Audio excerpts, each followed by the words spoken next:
In this video, I'll show you how to replace the battery in your garage door opener. Here we have the LiftMaster 371LM. The only thing you'll need to get this done is a replacement battery, which in this case is a CR2032.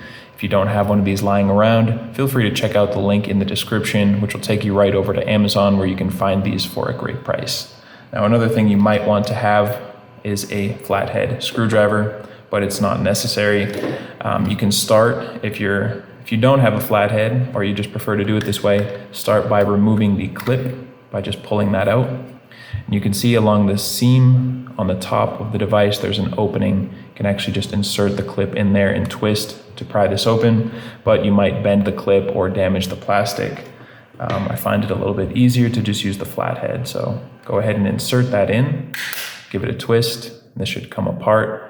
And then I'll just work my way down, twisting, until it very easily comes apart. Now, I'm also going to use this flathead to just gently remove the circuit board so we can get this battery out of there. You can just push on the bottom with your finger or carefully with the flathead and then pull the battery out, being careful not to damage any of the components that you see on there.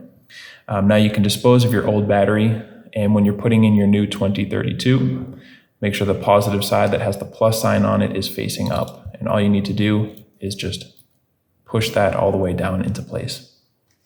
Now take the back section of the garage door opener. You can see the circuit board to one side has an opening, and this back part has a peg right here. Just insert that into the opening, and you need to line up the openings on the side of the circuit board as well.